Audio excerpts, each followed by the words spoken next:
En segundo lugar, vemos el Evangelio de gracia en la decisión de una mujer. También lo vemos en la simiente de dos hombres. La simiente de dos hombres. Observa el versículo 1. Esto es fabuloso. Versículo 1. Libro de la genealogía de Jesucristo. Hijo de David. ¿Cuál es el segundo? Hijo de Abraham. Permítame hacerle una pregunta simple. ¿Fue David un pecador? ¿Fue Abraham un pecador? ¿Acaso Dios actuó en gracia hacia ellos? Sí. Imagine a David. David quien pecó de manera tan vil con Betsabé y asesinó a su marido. David el polígamo. David el sexual. Podría casi decir pervertido, excepto porque quizás es una palabra fuerte. David quien fue atormentado sexualmente. David, un padre corrupto. David quien mató a multitudes de la humanidad. Tantos que sus manos estaban demasiado manchadas de sangre como para construir el templo de Dios. Y Abraham quien mintió acerca de su esposa en Egipto y quien trajo vergüenza a ambos. Abraham quien no creyó en Dios. Abraham quien cometió adulterio con Agar. Abraham de nuevo en Gerar mintió acerca de Sara y la dio al rey como si fuera su hermana. Dos pecadores. Y su simiente fue el Hijo de Dios. Eso es gracia. Dios usó a estos dos, uno para ser el padre de la nación del Mesías y el otro para ser el padre de la línea real. Jesús es el hijo de David, hijo de Abraham. Su conexión con el pueblo hebreo es racial y real, y es real primero, y esa es la razón por la que David viene primero. Ese es el punto que Mateo quiere presentar.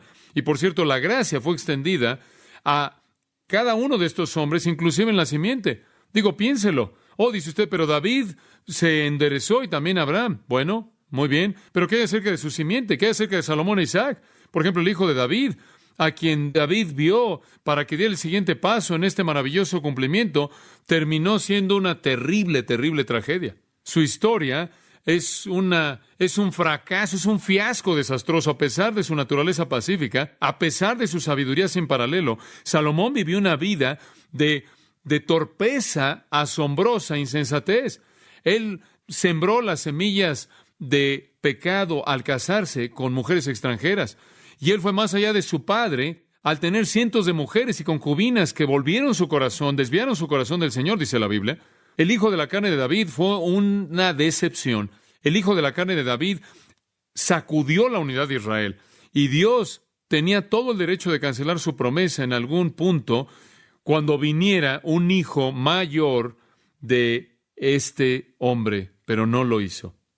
David, el Señor Jesucristo, quien venció los fracasos de David y venció los fracasos de Salomón, y con sabiduría infinita, Él construiría un templo que nunca será destruido, y estuvo ahí el hijo de Abraham. Y fue también el hijo de Abraham, el hijo a quien Abraham vio para el cumplimiento de la promesa asombrosa de Dios, el hijo que nació cuando Abraham tenía 100 años de edad, el hijo en quien descansaba su esperanza, Isaac, y su nombre inclusive fue Risa, debido al gozo en sus corazones cuando nació, y a través de él venía la simiente que iba a llevar todo el cumplimiento de la promesa de Dios, pero esa simiente falló, Israel fracasó, y Dios los hizo a un lado, y abrió un nuevo canal, la iglesia. La historia de Isaac y su simiente es una historia de debilidad, y una historia de fracaso, y una historia de apostasía, y una historia de idolatría, y una historia de pecado. Pero Jesucristo, el hijo definitivo de Abraham, vino para cumplir todo lo que Isaac no pudo hacer. Y de él vendría una simiente que se contaría como la arena del mar y se contaría como las estrellas del cielo, y ellos van a cumplir los propósitos de Dios para siempre. Entonces Jesucristo, hijo de David, hijo de Abraham, vino para vencer los fracasos de ambas líneas y sus simientes, sus descendientes, y para cumplir lo que ellos nunca pudieron cumplir, pero Él vino a través de la línea de dos pecadores. Eso es gracia. Eso es gracia. La gracia de Dios es vista en una mujer y en dos hombres. Y en tercer lugar, vemos la gracia de Dios en la historia de tres eras. La historia de tres eras. Ahora observe esto. Esto es fascinante. Versículo 17, observe. De manera que todas las generaciones desde Abraham hasta David son 14. Desde David hasta la deportación a Babilonia, 14. Y desde la deportación a Babilonia hasta Cristo, 14. ¿Observe eso? ¿Se da cuenta de eso? Tres eras, una mujer, dos hombres, tres eras. Ahora, el primer periodo es el periodo que él menciona, de Abraham a David. Ese es el periodo de los patriarcas. Ese es el periodo de Abraham, Isaac y Jacob y José. Ese es el periodo de los patriarcas y el periodo de los jueces. Y usted sabe, ahí está el periodo donde tiene a los grandes patriarcas y a los grandes jueces como Débora y Barak y Sansón y Jefté y todos esos. Es ese gran periodo de heroísmo cuando Israel fue hecho famoso. Tiene personas inclusive como Ruth y gente como Isaí, el padre de David. Fue un periodo de grandeza. El segundo periodo es el periodo de David a la deportación de Babilonia. Y usted sabe lo que sucede, es un periodo de declive. El primero es un periodo de ascendencia, conforme Israel va de no existir en el tiempo de Abraham, y va de no ser nada la fama debido a su gran heroísmo, conforme los jueces guían de victoria en victoria. El segundo periodo es el periodo de la monarquía. Y tan pronto como la monarquía vino con Saúl, usted recuerda lo que sucedió, las cosas comenzaron a decaer. Y de David en adelante usted tiene los días de la gloria en Salomón.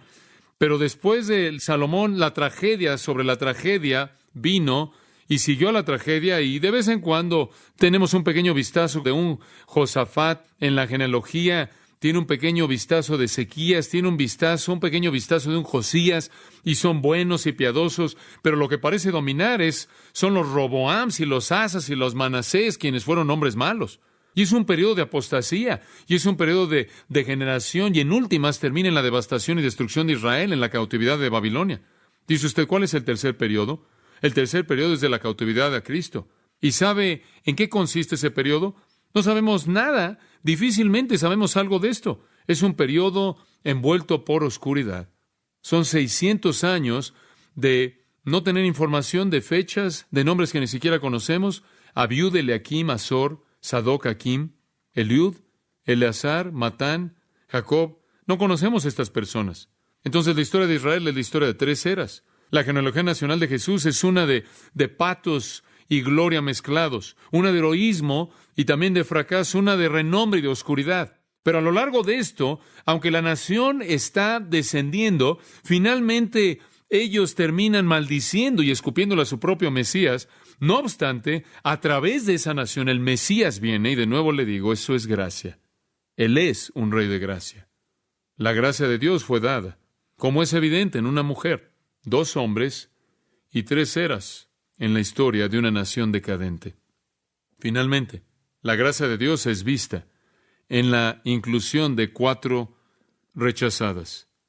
Podría decir mujeres en su bosquejo, pero quiero decir que son rechazadas. ¿Quiero oír algo fabuloso? Solo hay 4 mujeres mencionadas en esta genealogía, solo 4 mujeres. Y quiero que vea quiénes son. Mujer número 1, versículo 3. Judá engendró de Tamar a Fares y a Sara. Tamar es la primera dama. Sus hijos, Pérez y Sera.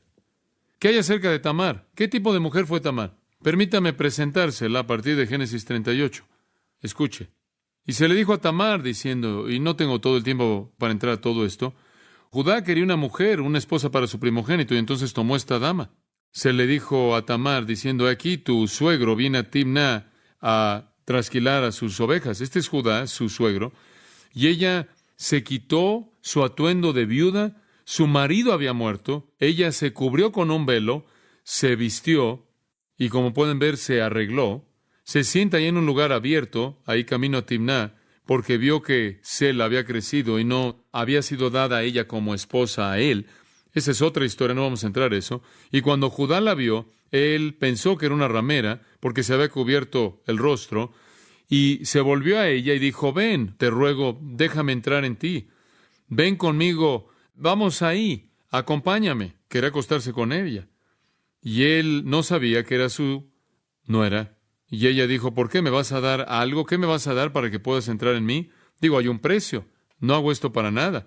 Él dice, te voy a dar uno de mis animales del rebaño. Ella dijo, dame algo que te comprometa.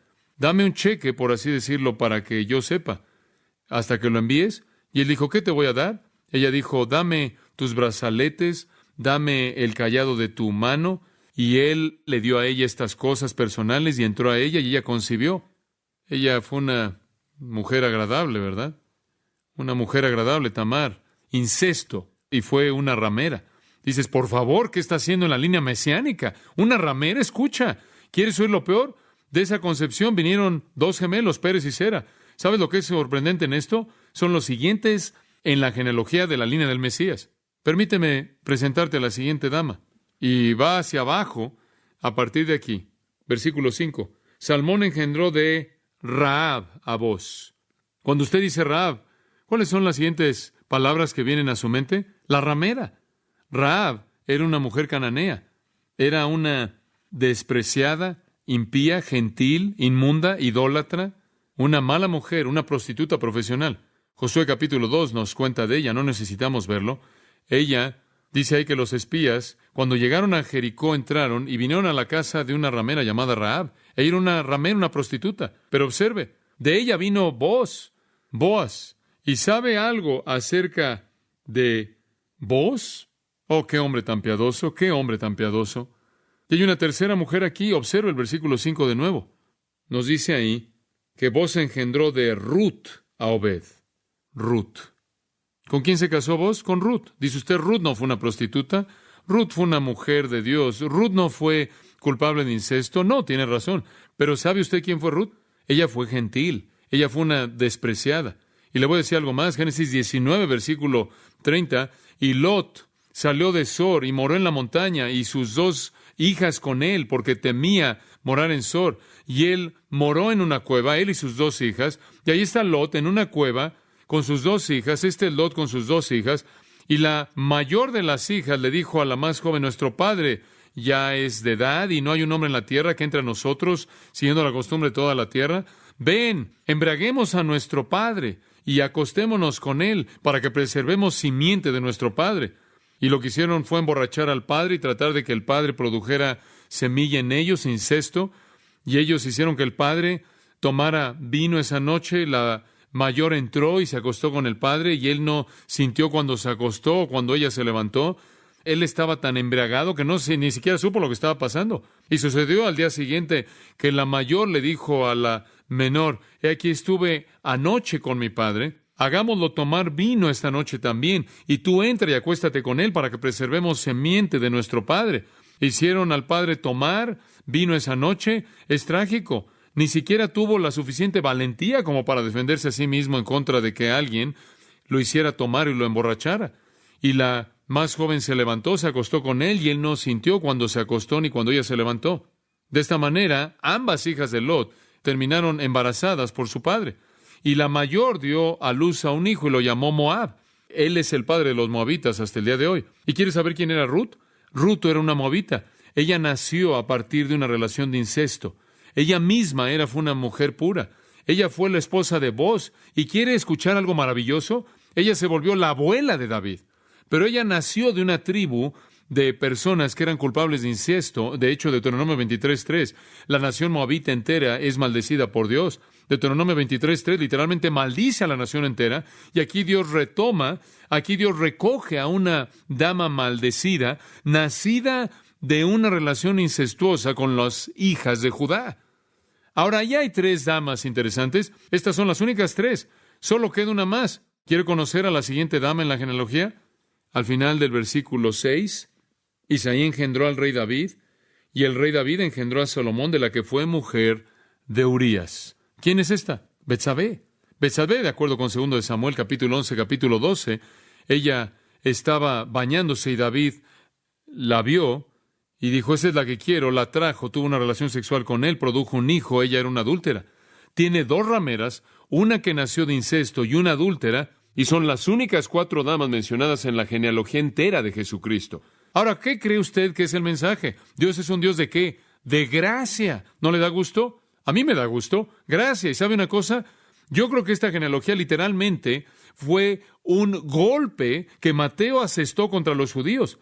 Y con esto quiere decir, estos judíos que odiaban a Jesús eran legalistas. Les importaba mucho la genealogía, les importaba mucho el árbol genealógico y la línea de pureza y todo esto que tiene que ver con legado. Y entonces él presenta al Mesías como alguien que descendía de 2 rameras, una adúltera y una producida a partir de incesto, viniendo a través de una nación cuya historia era una historia degenerada, viniendo de 2 hombres pecaminosos, nacido de una mujer pecaminosa, y él fue el Rey de Reyes, que sea conocido por todo Israel y cualquier persona que oye. Jesucristo es el amigo de pecadores. ¿Escuchó eso? Él es el amigo de pecadores, y él mismo lo dijo. No he venido para llamar a los justos, sino a ¿quiénes? A los pecadores al arrepentimiento. Oremos. Gracias, Padre, en esta noche de nuevo por un comienzo tan emocionante, una gran, gran aventura. Oh Dios, qué devastador es esta genealogía cuando la vemos por lo que tú quisiste que fuera. Tú simplemente estabas asestando un golpe al legalismo, a la justicia personal,